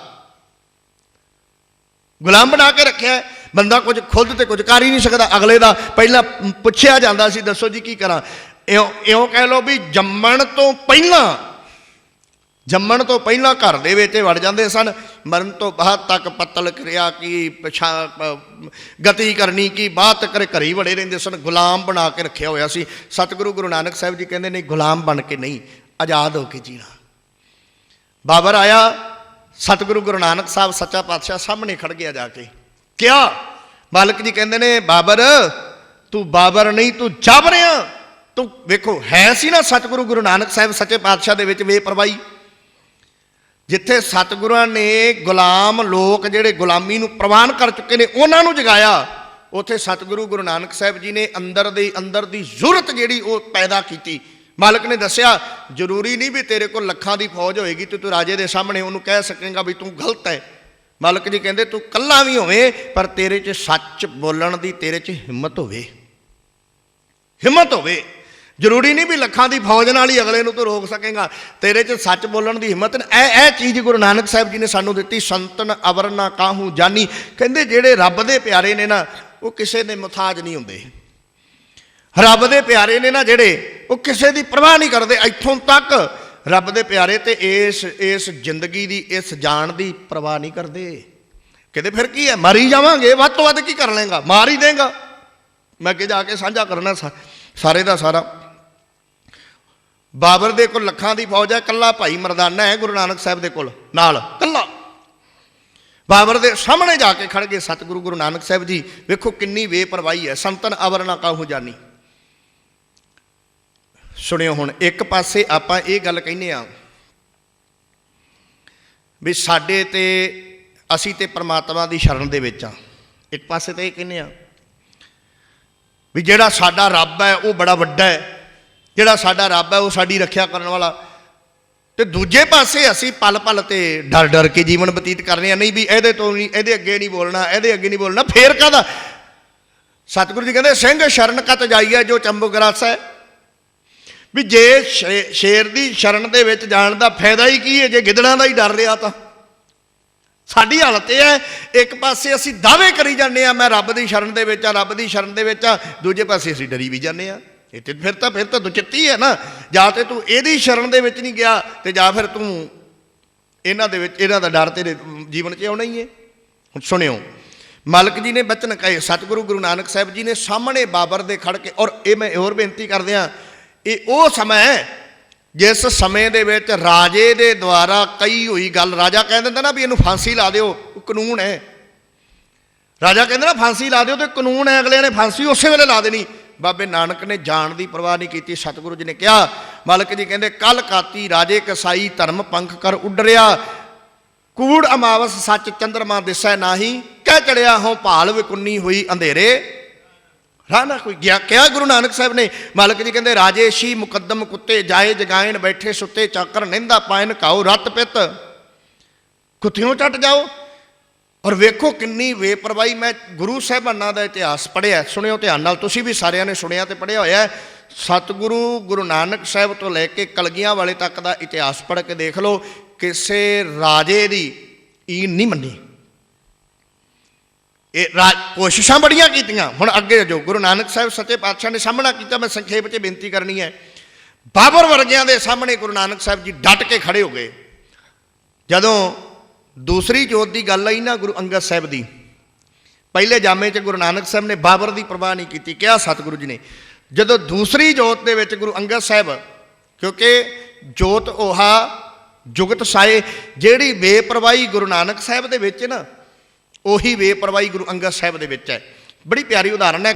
ਖੰਡੂਰ ਸਾਹਿਬ ਦੇ ਵਿੱਚ ਸੱਚਾ ਪਾਤਸ਼ਾਹ ਗੁਰੂ ਅੰਗਦ ਸਾਹਿਬ ਬੈਠਾ ਬਰਾਜੇ ਹੈ। ਸ਼ੇਰ ਸ਼ਾਹ ਸੂਰੀ ਤੋਂ ਹਾਰ ਕੇ ਹਿਮਾਯੂ, ਬਾਬਰ ਦਾ ਪੁੱਤਰ ਹਿਮਾਯੂ ਹਾਰ ਕੇ ਆਉਂਦਾ। ਸ਼ੇਰ ਸ਼ਾਹ ਸੂਰੀ ਜੰਗ ਹੋਇਆ, ਸ਼ੇਰ ਸ਼ਾਹ ਸੂਰੀ ਜਿੱਤ ਗਿਆ। ਹਿਮਾਯੂ ਨੂੰ ਦੌੜਨਾ ਪਿਆ। ਹਿਮਾਯੂ ਦੌੜਦਾ ਪੰਜਾਬ ਦੀ ਧਰਤੀ ਵੱਲੇ ਆਇਆ, ਖੰਡੂਰ ਸਾਹਿਬ ਪਹੁੰਚਿਆ। ਕਿਸੇ ਨੇ ਕਿਹਾ ਵੀ ਇਹ ਗੁਰੂ ਨਾਨਕ ਦਾ ਘਰ ਏ ਤੇ ਇਸ ਘਰ ਦੇ ਵਿੱਚ ਤੂੰ ਮੱਥਾ ਟੇਕ ਕੇ ਅਰਦਾਸ ਬੇਨਤੀ ਕਰਾ ਕੇ, ਜਿਹੜੀ ਹੈ ਫਰਿਆਦ ਕਰਕੇ ਕਰਾ ਕੇ ਜ਼ਰੂਰ ਜਾਈ। ਇਹ ਬੜਾ ਅਜ਼ਮਤ ਵਾਲਾ ਘਰ ਹੈ, ਇਹ ਗੁਰੂ ਨਾਨਕ ਦਾ ਘਰ ਹੈ। ਕਿਸੇ ਨੇ ਦੱਸਿਆ ਗੁਰੂ ਅੰਗਦ ਸਾਹਿਬ ਸੱਚੇ ਪਾਤਸ਼ਾਹ ਜੀ ਦੇ ਕੋਲ ਪਹੁੰਚੇ। ਧਿਆਨ ਨਾਲ ਸੁਣਿਓ ਜੇ, ਹਿਮਾਯੂ ਬਾਦਸ਼ਾਹ ਹੈ, ਭਾਵੇਂ ਹਾਰ ਕੇ ਆ ਰਿਹਾ ਹੈ ਤੇ ਬਾਦਸ਼ਾਹ ਹੀ ਬਾਦਸ਼ਾਹ ਹੈ। ਸਤਿਗੁਰੂ ਗੁਰੂ ਅੰਗਦ ਸਾਹਿਬ ਨੂੰ ਖਬਰ ਪਹੁੰਚੀ ਜੀ ਹਿਮਾਯੂ ਆ ਰਿਹਾ। ਮਾਲਕ ਜੀ ਕਹਿੰਦੇ ਆ ਲੈਣ ਦਿਓ। ਸਤਿਗੁਰੂ ਗੁਰੂ ਅੰਗਦ ਸਾਹਿਬ ਜੀ ਬਰਾਜੇ ਹੈ, ਹਿਮਾਯੂ ਸਾਹਮਣੇ ਆਇਆ। ਸਤਿਗੁਰੂ ਗੁਰੂ ਅੰਗਦ ਸਾਹਿਬ ਜੀ ਨੇ ਧਿਆਨ ਹੀ ਨਾ ਦਿੱਤਾ। ਕਾਫੀ ਸਮਾਂ ਹਿਮਾਯੂ ਬਾਦਸ਼ਾਹ ਵੇਖਦਾ ਰਿਹਾ, ਖੜ ਕੇ ਦੇਖਦਾ ਰਿਹਾ ਵੀ ਮੈਨੂੰ ਬੁਲਾਉਣਗੇ ਜਾਂ ਮੇਰੇ ਆਏ ਤੇ ਉੱਠ ਕੇ ਖੜੇ ਹੋਣਗੇ, ਮੇਰੇ ਵਾਸਤੇ ਸਰੋਪਾ ਲੈ ਕੇ ਆਉਣਗੇ, ਮੇਰੇ ਵਾਸਤੇ ਇੱਕ ਚੰਗਾ ਵਧੀਆ ਗਲੀਚਾ ਵਿਛਾਉਣਗੇ, ਮੇਰੇ ਵਾਸਤੇ ਕੁਰਸੀ ਡਾਉਣਗੇ, ਮੇਰੇ ਵਾਸਤੇ ਤਖਤ ਲਾਉਣਗੇ। ਮੈਂ ਬਾਦਸ਼ਾਹ, ਹੰਕਾਰ ਹੈ ਹਿਮਾਯੂ ਦੇ ਮਨ ਦੇ ਵਿੱਚ। ਭਾਵੇਂ ਹਾਰ ਕੇ ਹੀ ਆਇਆ ਹੈ ਤੇ ਹੰਕਾਰ ਹੈ ਤੇ ਬਾਦਸ਼ਾਹ ਨਾ, ਕਹਿੰਦਾ ਮੇਰੇ ਵਾਸਤੇ ਮੈਂ ਫਕੀਰਾਂ ਦੇ ਕੋਲ ਜਾਣਾ। ਮੈਂ ਇਹ ਵੀ ਬੇਨਤੀ ਕਰਦੀ ਹਾਂ, ਸੱਚਾਈ ਇਹ ਹੈ ਜਿਹੜੇ ਤੇ ਨੇ ਨਕਲੀ ਜਿਹੜੇ ਤੇ ਨੇ ਨਕਲੀ ਉਹ ਤੇ ਸਰੋਪੇ ਚੁੱਕੀ ਫਿਰਦੇ, ਆ ਜਾ ਭਾਈ ਸਾਨੂੰ ਤੇਰੀ ਲੋੜ ਹੈ ਰਾਜੇ ਦੀ। ਤੇ ਜਿਹੜੇ ਅਸਲੀ ਨੇ ਨਾ ਉਹ ਕਹਿੰਦੇ ਤੇਰੀ ਲੋੜ ਨਹੀਂ ਗੀ, ਸਾਨੂੰ ਨਹੀਂ ਤੇਰੀ ਪਰਵਾਹ ਹੈਗੀ, ਕਿਉਂਕਿ ਉਹ ਸੰਤਨ ਅਵਰ ਨਾ ਕਾਹੂ ਜਾਨੀ, ਉਹਨਾਂ ਨੂੰ ਕਾਹਦੀ ਹੈ। ਦੇਖੋ ਇਹਨਾਂ ਮੈਂ ਇਹ ਨਹੀਂ ਬੇਨਤੀ ਕਹਿ ਰਿਹਾ ਵੀ ਤੁਸੀਂ ਕਿਸੇ ਦਾ ਸਤਿਕਾਰ ਨਾ ਕਰੋ, ਪਰ ਮੁਥਾਜਗੀ ਨਹੀਂ, ਬੇਪਰਵਾਹੀ ਹੈ। ਕਿੰਨੀ ਬੇਪਰਵਾਹੀ ਗੁਰੂ ਅੰਗਦ ਸਾਹਿਬ ਜੀ ਬੈਠੇ, ਹਿਮਾਜੂ ਉਡੀਕ ਰਿਹਾ ਹੈ। ਜਦੋਂ ਸਤਿਗੁਰੂ ਗੁਰੂ ਅੰਗਦ ਸਾਹਿਬ ਸੱਚੇ ਪਾਤਸ਼ਾਹ ਨੇ ਪ੍ਰਵਾਹ ਨਾ ਕੀਤੀ, ਬੇਫਿਕਰ ਹੋ ਕੇ ਬੈਠੇ ਆ। ਅਸਲ ਦੇ ਵਿੱਚ ਗੁਰੂ ਸਾਹਿਬ ਪਰਖ ਰਹੇ ਸਨ ਵੀ ਇਹ ਜਾਂਦਾ ਕਿੱਥੋਂ ਤੇ ਕਰਿਆ। 2 ਘੜੀਆਂ ਖੜਾ ਰਿਹਾ, ਗੁੱਸਾ ਆਇਆ ਵੀ ਮੈਂ ਬਾਦਸ਼ਾਹ, ਇਹ ਇੱਕ ਫਕੀਰ। ਕਿਸੇ ਨੇ ਕਿਹਾ ਵੀ ਇਹ ਘਰ ਦੇ ਵਿੱਚ ਨਿਮਰਤਾ ਬੜੀ ਹੈ, ਕਿਸੇ ਨੇ ਕਿਹਾ ਵੀ ਇਹ ਘਰ ਦੇ ਵਿੱਚ ਗੱਲ ਸੁਣੀ ਜਾਂਦੀ ਹੈ। ਕਹਿੰਦਾ ਵੀ ਮੈਂ ਬਾਦਸ਼ਾਹ, ਮੈਂ ਆਇਆ ਇਹਨਾਂ ਦੇ ਘਰ ਦੇ ਵਿੱਚ, ਤੇ ਇਹਨਾਂ ਨੇ ਤੇ ਪਰਵਾਹ ਹੀ ਨਹੀਂ ਕੀਤੀ। ਚਾਹੀਦਾ ਸੀ ਇਹਨਾਂ ਨੂੰ ਸਰੋਪਾ ਲੈ ਕੇ ਆਉਂਦੇ। ਇਵੇਂ ਹੀ ਹੁੰਦਾ ਨਾ ਵੀ ਅਮੀਰ ਬੰਦਾ ਆ ਜੇ, ਗਰੀਬ ਨੂੰ ਤਾਂ ਪੁੱਛਦਾ ਨਹੀਂ, ਅਮੀਰ ਵਾਸਤੇ ਸਰੋਪੇ ਚੁੱਕੀ ਫਿਰਦੇ। ਸਰਬ ਸਾਂਝੀਵਾਲਤਾ ਦਾ ਉਪਦੇਸ਼ ਗੁਰੂ ਨਾਨਕ ਸਾਹਿਬ ਜੀ ਨੇ ਦਿੱਤਾ ਸੀ, ਪਰ ਮੈਨੂੰ ਮਾਫ ਕਰਿਆ ਜੀ, ਕਿੱਥੇ ਰਿਹਾ। ਤੁਸੀਂ ਅੱਜ ਥਾਂ ਜਿੱਥੇ ਮਰਜ਼ੀ ਵੇਖ ਲਓ, ਜੇ ਤੇ ਆ ਜੇ ਕੋਈ ਲੀਡਰ, ਸੱਚਾਈ ਨਹੀਂ, ਜੇ ਤੇ ਆ ਜੇ ਕੋਈ ਲੀਡਰ, ਉਹਦੇ ਵਾਸਤੇ ਪਹਿਲਾਂ ਡਿਊਟੀ ਲਾ ਦਿੱਤੀ ਜਾਂਦੀ, ਭਾਈ ਫਲਾਣੇ ਲੀਡਰ ਨੇ ਆਣਾ, ਸਰੋਪਾ ਤਿਆਰ ਰੱਖੀ। ਤੇ ਬਾਕੀ ਇੱਕ ਪਾਸੇ ਆਪਾਂ ਕਹਿੰਦੇ ਆ ਵੀ ਇੱਥੇ ਉਪਦੇਸ਼ 4 ਵਰਨਾ ਕੋ ਸਾਂਝਾ, ਕੋਈ ਮਰਜ਼ੀ ਆਵੇ, ਜਾਂ ਤੇ ਸਰੋਪੇ ਦੇਣੇ ਆ ਤੇ ਸਾਰਿਆਂ ਨੂੰ ਦਿਓ, ਇਕੱਠੇ ਹੀ ਦਿਓ। ਤੇ ਜੇ ਪ੍ਰਧਾਨ ਮੰਤਰੀ ਆਇਆ ਉਹਦੇ ਵਾਸਤੇ ਸਰੋਪਾ ਕਿਉਂ ਭਾਈ, ਉਹ ਤੇ ਸਿੱਖ, ਉਹ ਤੇ ਮੱਥਾ ਟੇਕਣ ਆਇਆ। ਆਮ ਬੰਦਾ ਆਇਆ ਉਹਦੇ ਵਾਸਤੇ ਕੋਈ ਫਰਕ ਨਹੀਂ, ਉਹਨੂੰ ਕੋਈ ਫਿਕਰ ਨਹੀਂ। ਤੇ ਜੇ ਆ ਗਿਆ ਕੋਈ MP ਆ ਗਿਆ, ਕੋਈ ਮੰਤਰੀ ਆ ਗਿਆ, ਕੋਈ ਵੀ ਆ ਗਿਆ, ਉਹਦੇ ਵਾਸਤੇ ਤੁਸੀਂ ਡਿਊਟੀ ਲਾਤੀ ਵੀ ਇਹਨੂੰ ਸਰੋਪਾ ਪਾਉਣਾ ਹੈ। ਵੰਡ ਨਹੀਂ ਕਰਤੀ ਤੁਸੀਂ, ਰਾਜੇ ਦਾ ਪ੍ਰਭਾਵ ਕਬੂਲ ਨਹੀਂ ਲਿਆ ਤੁਸੀਂ। ਇੱਕ ਪਾਸੇ ਕਹਿੰਦੇ ਸਿੱਖ ਧਰਮ ਸਾਰਿਆਂ ਦਾ ਸਾਂਝਾ, ਇੱਕ ਪਾਸੇ ਕਹਿੰਦੇ ਬਰਾਬਰਤਾ। ਕਿੱਥੇ ਬਰਾਬਰਤਾ ਰਹੀ? ਉਹ ਸਾਡੇ ਕੇਂਦਰੀ ਸਥਾਨਾਂ 'ਤੇ ਜੇ ਆਹ ਕੁਝ ਹੋਣ ਲੱਗ ਪਿਆ ਤੇ ਬਾਕੀ ਥਾਵਾਂ 'ਤੇ ਪ੍ਰਭਾਵ ਹੋਣਾ ਹੀ ਹੋਣਾ। ਹੁਣ ਅਗਲੀ ਗੱਲ ਸੁਣਿਓ, ਸਤਿਗੁਰੂ ਜੀ ਬਿਰਾਜੇ ਹੈ। ਹਿਮਾਜੂ ਨੂੰ ਗੁੱਸਾ ਆਇਆ, ਉਹਨੇ ਆਪਣੀ ਜਿਹੜੀ ਪਾਈ ਹੋਈ ਸੀ ਨਾ ਕਿਰਪਾਨ ਦੇ ਮੁੱਠੇ ਨੂੰ ਹੱਥ ਪਾ ਲਿਆ। ਕਿਰਪਾਨ ਦੇ ਮੁੱਠੇ ਨੂੰ ਹੱਥ ਪਾ ਕੇ ਨਾ ਸ਼ਮਸ਼ੀਰ ਜਿਹੜੀ ਕਿਰਪਾਨ ਸੀ ਮਿਆਨ ਦੇ ਵਿੱਚੋਂ ਕੱਢਣ ਲੱਗਾ। ਸਤਿਗੁਰੂ ਗੁਰੂ ਅੰਗਦ ਸਾਹਿਬ ਸੱਚਾ ਪਾਤਸ਼ਾਹ ਹੱਸ ਪਿਆ। ਬੇਪਰਵਾਹੀ ਵੇਖੋ ਕਿੰਨੀ ਹੈ, ਹੱਸ ਪਿਆ ਮਾਲਕ। ਹਿਮਾਜੂ ਬੜਾ ਗੁੱਸੇ ਦੇ ਵਿੱਚ ਹੈ ਤੇ ਹਿਮਾਜੂ ਕਹਿੰਦਾ ਵੀ ਤੁਸੀਂ ਹੱਸ ਰਹੇ ਹੋ, ਮੇਰਾ ਤੇ ਜੀ ਕਰਦਾ ਵੀ ਮੈਂ ਇਸ ਕਿਰਪਾਨ ਦੇ ਨਾਲ ਹੁਣੇ ਤੁਹਾਡਾ ਸਿਰ ਜਿਹੜਾ ਆ ਉਹ ਧੜ ਤੋਂ ਅਲੱਗ ਕਰ ਦਿਆਂ। ਗੁਰੂ ਅੰਗਦ ਸਾਹਿਬ ਸੱਚੇ ਪਾਤਸ਼ਾਹ, ਦੂਜੇ ਗੁਰੂ ਅੰਗਦ ਸਾਹਿਬ ਸੱਚੇ ਪਾਤਸ਼ਾਹ ਜੀ ਕਹਿੰਦੇ ਹਿਮਾਜੂ ਆ ਜਿਹੜੀ ਨੂੰ ਕਿਰਪਾਨ ਨੂੰ ਤੂੰ ਬਾਹਰ ਕੱਢਣ ਲੱਗੇ, ਇਹਨਾਂ ਨੂੰ ਮਿਆਨ ਦੇ ਵਿੱਚ ਪਾ ਲੈ, ਮਿਆਨ ਦੇ ਵਿੱਚ ਪਾ ਲੈ, ਇਹਨੂੰ ਵਿੱਚ ਹੀ ਪਈ ਰਹਿਣ ਦੇ। ਕਹਿੰਦਾ ਜੀ ਕਿਉਂ? ਸਤਿਗੁਰੂ ਗੁਰੂ ਅੰਗਦ ਸਾਹਿਬ ਜੀ ਕਹਿੰਦੇ ਜਿੱਥੇ ਕੱਢਣੀ ਸੀ, ਜਿੱਥੇ ਇਹਦੀ ਜ਼ਰੂਰਤ ਸੀ, ਸ਼ੇਰ ਸ਼ਾਹ ਸੂਰੀ ਦੇ ਨਾਲ ਲੜਨਾ ਸੀ, ਉੱਥੇ ਤੇ ਤੂੰ ਇਹਨੂੰ ਲੁਕੋ ਕੇ ਲੈ ਕੇ ਦੌੜ ਕੇ ਆ ਗਿਆ। ਜਿੱਥੇ ਤੈਨੂੰ ਨਿਮਣਾ ਚਾਹੀਦਾ ਸੀ ਉੱਥੇ ਤੂੰ ਕਿਰਪਾਨ ਕੱਢਣ ਵਾਸਤੇ। ਮਾਲਕ ਜੀ ਕਹਿੰਦੇ ਤੈਨੂੰ ਪਰਖ ਰਹੇ ਸਾਂ, ਤੇਰੇ 'ਚ ਸਿਦਕ ਕਿੰਨਾ ਗਿਆ ਹੈ ਕਿ ਨਹੀਂ ਬੇਪਰਵਾਹੀ। ਜਦੋਂ ਸਤਿਗੁਰੂ ਗੁਰੂ ਅੰਗਦ ਸਾਹਿਬ ਨੇ ਕਿਹਾ ਨਾ, ਮਾਲਕ ਜੀ ਕਹਿੰਦੇ ਨੇ ਇੱਥੇ ਤੋਂ ਨਿਮਣਾ ਚਾਹੀਦਾ ਸੀ, ਰੱਬ ਦੇ ਪਿਆਰਿਆਂ ਦੇ ਕੋਲ ਨਿਮਣਾ ਚਾਹੀਦਾ, ਤੂੰ ਕਿਰਪਾਨ ਕੱਢ ਕੇ ਗੁਰੂ ਨਾਨਕ ਦੇ ਘਰ ਜਿੱਥੇ ਫਰਿਆਦ ਕਰਨ ਵਾਸਤੇ ਆਇਆ ਉੱਥੇ ਤੇਰਾ ਮੁੱਠੇ ਨੂੰ ਹੱਥ ਚੱਲ ਗਿਆ। ਸਤਿਗੁਰੂ ਗੁਰੂ ਅੰਗਦ ਸਾਹਿਬ ਜੀ ਕਹਿੰਦੇ ਵੀ ਇਸ ਤੋਂ ਵੱਡੀ ਬੇਵਕੂਫੀ ਹੋਰ ਕੀ ਹੋ ਸਕਦੀ ਆ। ਸਤਿਗੁਰੂ ਗੁਰੂ ਅੰਗਦ ਸਾਹਿਬ ਦੇ ਚਰਨਾਂ 'ਚ ਡਿੱਗ ਪਿਆ। ਦੂਸਰੇ ਪਾਤਸ਼ਾਹ ਦੀ ਗੱਲ, ਤੀਸਰੇ ਪਾਤਸ਼ਾਹ ਦਾ ਸਮਾਂ ਆਉਂਦਾ। ਮੈਂ ਬੇਨਤੀ ਕਰ ਰਿਹਾ, ਬੇਪਰਵਾਹੀ ਕਿੰਨੀ ਹੈ। ਤੀਸਰੇ ਪਾਤਸ਼ਾਹ ਦਾ ਸਮਾਂ ਆਉਂਦਾ। ਅਕਬਰ ਬਾਦਸ਼ਾਹ ਕਹਿੰਦਾ ਮੈਂ ਮਿਲਣਾ।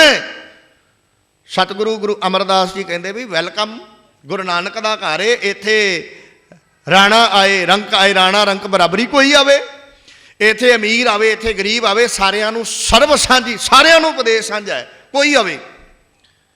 ਬਾਦਸ਼ਾਹ ਅਕਬਰ, ਸੁਣਿਓ ਧਿਆਨ ਨਾਲ ਮੇਰੀ ਬੇਨਤੀ, ਬਾਦਸ਼ਾਹ ਅਕਬਰ ਸੰਤਨ ਅਵਰ ਨਾ ਕਾਹੂ ਜਾਨੀ। ਬਾਦਸ਼ਾਹ ਅਕਬਰ ਉਹਨੇ ਸੁਨੇਹਾ ਭੇਜ ਦਿੱਤਾ ਵੀ ਸਤਿਗੁਰੂ ਗੁਰੂ ਅਮਰਦਾਸ ਜੀ, ਗੋਇੰਦਵਾਲ ਸਾਹਿਬ ਦੀ ਧਰਤੀ 'ਤੇ ਤੁਹਾਡੇ ਦਰਸ਼ਨ ਕਰਨ ਵਾਸਤੇ ਹਿੰਦੁਸਤਾਨ ਦਾ ਬਾਦਸ਼ਾਹ ਆਪ ਆ ਰਿਹਾ ਹੈ। ਮਲਕ ਜੀ ਕਹਿੰਦੇ ਫਿਰ ਕੀ ਆ ਲੈਂਦੇ, ਇੱਥੇ ਬੜੇ ਵੱਡੇ ਆਉਂਦੇ ਨੇ, ਉਹਨੂੰ ਵੀ ਆ ਲੈਂਦੇ। ਬਾਦਸ਼ਾਹ ਆਇਆ। ਬਾਦਸ਼ਾਹ ਦੇ ਮਨ ਦੇ ਵਿੱਚ ਸੀ ਵੀ ਜਦੋਂ ਮੈਂ ਗੋਇੰਦਵਾਲ ਸਾਹਿਬ ਜਾਵਾਂਗਾ, ਜਿਹੜਾ ਸਿੱਖਾਂ ਦਾ ਗੁਰੂ ਏ, ਗੁਰੂ ਅਮਰਦਾਸ ਦੇ ਸਾਹਮਣੇ ਬਾਹਰ ਆਪਣੇ ਗੁਰਦੁਆਰੇ ਤੋਂ ਬਾਹਰ ਗੋਇੰਦਵਾਲ ਸਾਹਿਬ ਦੇ ਬਾਹਰ ਖੜਾ ਹੋਏਗਾ ਸਰੂਪਾ ਲੈ ਕੇ। ਉਹਦੇ ਤੇ ਮਨ ਦੇ ਵਿੱਚ ਸੀ ਮੈਂ ਬਾਦਸ਼ਾਹ ਅਕਬਰ ਸੁਣਿਓ ਧਿਆਨ ਨਾਲ, ਬਾਦਸ਼ਾਹ ਅਕਬਰ ਦੇ ਮਨ ਦੇ ਵਿੱਚ ਸੀ। ਪਰ ਜਦੋਂ ਗੋਇੰਦਵਾਲ ਸਾਹਿਬ ਪਹੁੰਚਿਆ ਕੋਈ ਵੀ ਨਹੀਂ ਮਿਲਿਆ। ਬੜਾ ਹੈਰਾਨ ਹੈ। ਆਪਣੇ ਸਾਥੀਆਂ ਨੂੰ ਕਹਿੰਦਾ ਤੁਸੀਂ ਸਿੱਖਾਂ ਦੇ ਗੁਰੂ ਅਮਰਦਾਸ ਜੀ ਨੂੰ ਦੱਸਿਆ ਨਹੀਂ ਮੈਂ ਆ ਰਿਹਾ? ਕਹਿੰਦੇ ਜੀ ਸੁਨੇਹਾ ਭੇਜਿਆ, ਉਹਨਾਂ ਨੂੰ ਦੱਸਿਆ। ਕਹਿੰਦੇ ਬਾਦਸ਼ਾਹ ਕਹਿੰਦਾ ਫਿਰ ਆਏ ਨਹੀਂ? ਕਹਿੰਦੇ ਜੀ ਉਹ ਬੇਪਰਵਾਹ ਨੇ। ਅੱਛਾ, ਗਏ ਗੋਇੰਦਵਾਲ ਸਾਹਿਬ ਗਏ ਜਿੱਥੇ ਸਤਿਗੁਰੂ ਜੀ ਰਹਿ ਰਹੇ ਨੇ। ਹੁਣ ਜਦੋਂ ਉੱਥੇ ਗਏ ਨਾ ਸਤਿਗੁਰੂ ਗੁਰੂ ਅਮਰਦਾਸ ਜੀ ਦੇ ਕੋਲ, ਫਿਰ ਸੁਨੇਹਾ ਭੇਜਿਆ ਜੀ ਬਾਦਸ਼ਾਹ ਅਕਬਰ ਆ ਗਿਆ। ਸਤਿਗੁਰੂ ਜੀ ਕਹਿੰਦੇ ਫਿਰ ਕੀ ਆ ਗਿਆ? ਤਾਂ ਕਹਿੰਦੇ ਜੀ ਤੁਹਾਨੂੰ ਮਿਲਣਾ ਚਾਹੁੰਦਾ। ਮੈਂ ਕਹਿੰਦਾ ਕਿੰਨੀ ਬੇਪਰਵਾਹੀ ਹੈ। ਅੱਜ ਦੇ ਬਾਬੇ ਨੂੰ ਕੋਈ ਲੀਡਰ ਮਿਲਣ ਚੱਲ ਜਾਵੇ ਨਾ, ਆਪਾਂ ਸਾਰਿਆਂ ਨੂੰ ਪਤਾ ਹੈ, ਅਗਲਾ ਆਪ ਪਾਣੀ ਬਣਾਉਂਦਾ ਟਰੇ 'ਚ ਪਾ ਕੇ, ਕਹਿੰਦਾ ਜੀ ਪੀਓ। ਸਰੋਪਾ ਪਹਿਲਾਂ ਲੈ ਕੇ ਜਾਂਦਾ। ਗੁਰੂ ਅਮਰਦਾਸ ਜੀ ਨੂੰ ਪਤਾ ਲੱਗਿਆ, ਕਹਿੰਦੇ ਜੀ ਬਾਦਸ਼ਾਹ ਅਕਬਰ ਆਇਆ ਹੈ। ਮਾਲਕ ਜੀ ਕਹਿੰਦੇ ਕੋਈ ਗੱਲ ਨਹੀਂ, ਫਿਰ ਕੀ ਜੇ ਆਇਆ ਤਾਂ ਇਉਂ ਕਰੋ, ਉਹਨੂੰ ਇਹ ਕਹੋ ਜੇ ਗੁਰੂ ਦੇ ਦਰਸ਼ਨ ਕਰਨੇ ਆ ਤੇ ਪਹਿਲਾਂ ਜਾ ਕੇ ਪੰਗਤ 'ਚ ਬੈਠੇ। ਇਹ ਨਹੀਂ ਵੀ ਉਹਦੇ ਵਾਸਤੇ ਵੱਖਰਾ ਟੇਬਲ ਲਾਇਆ, ਇਹ ਨਹੀਂ ਵੀ ਉਹਦੇ ਵਾਸਤੇ ਵੱਖਰਾ ਮੰਜਾ ਲਾਇਆ, ਇਹ ਨਹੀਂ ਵੀ ਉਹਨੂੰ ਵੱਖਰਾ ਤੜਕੇ ਵਾਲਾ ਭੋਜਨ ਛਕਾਇਆ। ਬਾਦਸ਼ਾਹ ਹੈ। ਸਤਿਗੁਰੂ ਜੀ ਕਹਿੰਦੇ ਪਹਿਲੇ ਪੰਗਤ, ਪਾਛਾ ਪਹਿਲਾਂ ਪੰਗਤ 'ਚ ਉਹਨੂੰ ਕਹਾ ਬੈਠ। ਅਰੇ ਨਹੀਂ, ਮੈਂ ਫਿਰ ਬੇਨਤੀ ਕਰਦਿਆਂ, ਮੁਥਾਜਗੀ ਨਹੀਂ, ਬੇਪਰਵਾਹੀ ਹੈ। ਜੇ ਬਾਕੀ ਸੰਗਤ ਹੱਥਾਂ ਤੇ ਛਕਦੀ ਹੈ ਤੇ ਬਾਦਸ਼ਾਹ ਵਾਸਤੇ ਭਾਂਡੇ ਨਹੀਂ ਲਿਆਂਦੇ। ਪੜ੍ਹ ਕੇ ਦੇਖ ਲਓ ਇਤਿਹਾਸ। ਬਾਦਸ਼ਾਹ ਨੂੰ ਕਹਿੰਦੇ ਥੱਲੇ ਬੈਠ, ਪੰਗਤ 'ਚ ਬੈਠ। ਬਾਦਸ਼ਾਹ ਅਕਬਰ ਥੱਲੇ ਬੈਠਾ, ਪੰਗਤ 'ਚ ਬੈਠਾ। ਲਾਂਗਰੀ ਆਇਆ, ਪ੍ਰਸ਼ਾਦਾ ਵਰਤਾਉਣ ਵਾਲਾ ਆਇਆ। ਬਾਦਸ਼ਾਹ ਨੂੰ ਕਹਿੰਦਾ ਹੱਥ ਕਰ। ਬਾਦਸ਼ਾਹ ਅਕਬਰ ਨੇ ਹੱਥ ਕੀਤੇ ਤੇ ਪ੍ਰਸ਼ਾਦੇ ਹੱਥ ਤੇ ਰੱਖੇ। ਦੂਜਾ ਆਇਆ, ਕਹਿੰਦਾ ਲੈ ਲਿਆ ਦਾਲ ਪਾਈਏ, ਦਾਲਾਂ ਪਾਇਆ। ਬਾਦਸ਼ਾਹ ਅਕਬਰ ਨੇ ਪ੍ਰਸ਼ਾਦਾ ਛਕਿਆ। ਲੰਗਰ 'ਚ ਪ੍ਰਸ਼ਾਦਾ ਛਕਿਆ। ਪ੍ਰਸ਼ਾਦਾ ਛਕਣ ਤੋਂ ਬਾਅਦ ਜਦੋਂ ਗੁਰੂ ਅਮਰਦਾਸ ਜੀ ਦੇ ਦਰਸ਼ਨ ਕਰਨ ਵਾਸਤੇ ਗਿਆ, ਸਤਿਗੁਰੂ ਜੀ ਨੂੰ ਨਤਮਸਤਕ ਹੁੰਦਾ, ਮੱਥਾ ਟੇਕਦਾ, ਗੱਲਬਾਤ ਹੁੰਦੀ। ਕਹਿੰਦਾ ਮੈਨੂੰ ਜਿਹੜਾ ਅੱਜ ਆਨੰਦ ਪ੍ਰਸ਼ਾਦਾ ਛਕ ਕੇ ਤੁਹਾਡੇ ਲੰਗਰਾਂ 'ਚੋਂ ਆਇਆ, ਮੈਂ ਸਾਰੀ ਜ਼ਿੰਦਗੀ ਮਿਸ਼ਟਾਂਗ ਪਦਾਰਥ ਛਕਦੇ ਹੋ ਗਿਆ। ਮੈਨੂੰ ਕਹਿੰਦੇ ਐਸਾ ਆਨੰਦ ਨਹੀਂ ਆਇਆ ਕਦੀ ਜਿਹੜਾ ਅੱਜ ਆਨੰਦ ਆਇਆ। ਬਾਦਸ਼ਾਹ ਅਕਬਰ ਕਹਿੰਦਾ ਮੇਰਾ ਜੀ ਕਰਦਾ ਹੈ ਮੈਂ ਤੁਹਾਡੇ ਲੰਗਰਾਂ ਦੇ ਵਾਸਤੇ 40 ਪਿੰਡ ਤੁਹਾਨੂੰ ਦਾਨ ਦੇ ਵਿੱਚ ਦੇ ਦਿਆਂ। ਬਾਦਸ਼ਾਹ ਕਹਿੰਦਾ ਸਤਿਗੁਰੂ ਅਮਰਦਾਸ ਜੀ ਨੇ ਬੜੇ ਪਿਆਰੇ ਬਚਨ ਕਹੇ, ਬਾਦਸ਼ਾਹ ਜੀ ਇਹ ਜਿਹੜਾ ਲੰਗਰ ਆ ਨਾ, ਲੰਗਰ ਇਹ ਸੰਗਤਾਂ ਦੇ ਤਿਲ ਫੁੱਲ ਨਾਲ ਚੱਲਦਾ, ਤੇ ਜੇ ਤੇਰੇ 40 ਪਿੰਡਾਂ ਦੇ ਨਾਲ ਲੰਗਰ ਚੱਲਣ ਲੱਗ ਪਿਆ ਨਾ, ਫਿਰ ਇਹ ਗੁਰੂ ਨਾਨਕ ਦਾ ਲੰਗਰ ਨਹੀਂ, ਫਿਰ ਤੇ ਬਾਦਸ਼ਾਹ ਅਕਬਰ ਦਾ ਲੰਗਰ ਹੋ ਜਾਣਾ। ਇਸ ਕਰਕੇ ਜਿਵੇਂ ਚੱਲਦਾ ਹੈ ਨਾ ਇਸ ਤਰ੍ਹਾਂ ਹੀ ਚੱਲਣ ਦਿਓ, ਤੇਰੇ 40 ਪਿੰਡਾਂ ਦੀ ਸਾਨੂੰ ਜ਼ਰੂਰਤ ਨਹੀਂ। ਅਗਲਾ ਆਪਦਾ ਪ੍ਰਭਾਵ ਪਾਉਣਾ ਚਾਹੁੰਦਾ ਸੀ। ਬੇਪਰਵਾਹੀ ਵੇਖੋ ਕਿੰਨੀ, ਗੁਰੂ ਰਾਮਦਾਸ ਸੱਚੇ ਪਾਤਸ਼ਾਹ ਜੀ ਦੇ ਵਿੱਚ ਕਿੰਨੀ ਬੇਪਰਵਾਹੀ ਹੈ। ਬਾਦਸ਼ਾਹ ਅਕਬਰ ਦੇ ਸਵਾਲ ਜਵਾਬ ਵਾਸਤੇ ਭੇਜਿਆ ਗੁਰੂ ਅਮਰਦਾਸ ਜੀ ਨੇ, ਬੇਪਰਵਾਹੀ ਦੇ ਨਾਲ ਸਵਾਲਾਂ ਦੇ ਜਵਾਬ ਦਿੱਤੇ। ਉਹਨਾਂ ਸਵਾਲਾਂ ਦੇ ਜਵਾਬਾਂ ਕਰਕੇ ਹੀ ਬਾਦਸ਼ਾਹ ਅਕਬਰ ਜਿਹੜਾ ਗੁਰੂ ਅਮਰਦਾਸ ਜੀ ਦੇ ਦਰਸ਼ਨਾਂ ਲਈ ਆਇਆ। ਗੁਰੂ ਅਰਜਨ ਸਾਹਿਬ ਜੀ ਦਾ ਸਮਾਂ ਆਇਆ। ਸਤਿਗੁਰੂ ਗੁਰੂ ਅਰਜਨ ਸਾਹਿਬ ਬਾਦਸ਼ਾਹ ਜਹਾਂਗੀਰ ਹੈ, ਅਗਲਿਆਂ ਨੇ ਵਧੀਕੀਆਂ ਕੀਤੀਆਂ, ਕੋਸ਼ਿਸ਼ ਕੀਤੀ ਵੀ ਇਹਨੂੰ ਆਪਣੇ ਅਧੀਨ ਕਰ ਲਿਆ ਜਾਵੇ। ਸਤਿਗੁਰੂ ਗੁਰੂ ਅਰਜਨ ਸਾਹਿਬ ਸੱਚੇ ਪਾਤਸ਼ਾਹ ਜੀ ਕਹਿੰਦੇ ਨੇ ਪਹਿਲਾਂ ਮਰਨ ਕਬੂਲ, ਜੀਵਨ ਕੀ ਛੜਿਆਸ, ਹੋ ਸਮਣਾ ਕੀ ਰੇਣੁਕਾ ਤੇ ਆਓ ਹਮਾਰੇ ਪਾਸ। ਗੁਰੂ ਅਰਜਨ ਸਾਹਿਬ ਜੀ ਤੱਤੀ ਤਵੀ ਤੇ ਬਹਿ ਗਏ, ਪਰ ਸਮੇਂ ਦੇ ਹਾਕਮ, ਸਮੇਂ ਦੇ ਬਾਦਸ਼ਾਹ ਜਹਾਂਗੀਰ ਦੀ ਈਨ ਨਹੀਂ ਮੰਨੀ। ਮੈਂ ਬੇਨਤੀ ਕਰ ਰਿਹਾ, ਸੰਤਨ ਅਵਰ ਨਾ ਕਾਹੂ ਜਾਨੀ, ਵੇ ਪ੍ਰਵਾਹ ਸਦਾ ਰੰਗ ਹਰਕ ਹੈ। ਜਾ ਕੋ ਪਾਕ ਸੁਆਮੀ, ਉਹ ਬੇਪਰਵਾਹੀ ਨਾਲ ਜੀਵਨ ਬਤੀਤ ਕਰਦੇ ਹੈ। ਸਤਿਗੁਰੂ ਗੁਰੂ ਹਰਗੋਬਿੰਦ ਸਾਹਿਬ ਜੀ ਦਾ ਸਮਾਂ ਆਇਆ। ਸੱਚੇ ਪਾਤਸ਼ਾਹ ਗੁਰੂ ਹਰਗੋਬਿੰਦ ਸਾਹਿਬ ਜੀ ਨੇ ਅਕਾਲ ਤਖਤ ਸਾਹਿਬ ਦੀ ਰਚਨਾ ਕਰਵਾਈ। ਸਾਡੇ ਸਾਹਮਣੇ ਹੈ ਸਤਿਗੁਰੂ ਗੁਰੂ ਹਰਗੋਬਿੰਦ ਸਾਹਿਬ 6ਵੇਂ ਪਾਤਸ਼ਾਹ ਨੇ ਜਿੱਥੇ ਅਕਾਲ ਤਖਤ ਸਾਹਿਬ ਦੀ ਨੀਂਹ ਰੱਖੀ, ਜਿੱਥੇ ਅਕਾਲ ਤਖਤ ਸਾਹਿਬ ਦੀ ਸਾਜਣਾ ਕਰਵਾਈ, ਉੱਥੇ ਸਤਿਗੁਰੂ ਗੁਰੂ ਹਰਗੋਬਿੰਦ ਸਾਹਿਬ ਜੀ ਨੇ ਆਪਣੇ ਕੋਲ ਘੋੜੇ ਰੱਖੇ, ਆਪਣੇ ਕੋਲ ਫੌਜ ਰੱਖੀ। ਸਤਿਗੁਰੂ ਗੁਰੂ 6ਵੇਂ ਪਾਤਸ਼ਾਹ ਨੇ ਬੇਪਰਵਾਹੀ ਸੀ ਨਾ। ਜੇ ਉੱਡਦਾ ਬਾਜ ਆ ਜਾਂਦਾ ਨਾ, ਬਾਜ ਪਹਿਲੀ ਜੰਗ ਬਾਜ ਤੋਂ ਹੁੰਦੀ, ਆਜ਼ਾਦੀ ਦਾ ਪ੍ਰਤੀਕ, ਕਹਿੰਦੇ ਸਾਡੇ ਕੋਲ ਫੌਜ ਹੈ, ਆ ਗਿਆ ਹੁਣ ਨਹੀਂ ਵਾਪਸ ਦੇਣਾ। ਕੈਸੀ ਬੇਪਰਵਾਹੀ ਸੀ। 4 ਯੁੱਧ ਮੁਗਲ ਹਕੂਮਤ ਦੇ ਨਾਲ ਸਤਿਗੁਰੂ ਗੁਰੂ ਹਰਗੋਬਿੰਦ ਸਾਹਿਬ ਸੱਚੇ ਪਾਤਸ਼ਾਹ ਜੀ ਨੇ ਲੜੇ। ਹੁਣ ਅਗਲੀ ਸੁਣਿਓ। ਸਤਿਗੁਰੂ ਗੁਰੂ ਹਰਗੋਬਿੰਦ ਤੋਂ ਬਾਅਦ ਸਤਿਗੁਰੂ ਗੁਰੂ ਹਰਰਾਏ ਸਾਹਿਬ ਜੀ ਦਾ ਸਮਾਂ ਆਉਂਦਾ। ਸਤਿਗੁਰੂ ਜੀ ਦੇ ਨਾਲ 2100 ਘੋੜ ਸਵਾਰ ਹਰ ਸਮੇਂ ਨਾਲ ਰਹਿੰਦੇ ਆ। गुरु हर मैं संखेप दे विच बेनती कर रहा, गुरु हरकृष्ण साहिब सच्चा पातशाह दिल्ली पहुँचता है, औरंगजेब बादशाह 2 घड़ियाँ 2 पैर बाहर खड़िया रहिंदा है। गुरु हरकृष्ण साहिब जी कहते दर्शन नहीं देने, नहीं मिलने वास्ते आए, वो खाली मुड़ गया, बेपरवाही है।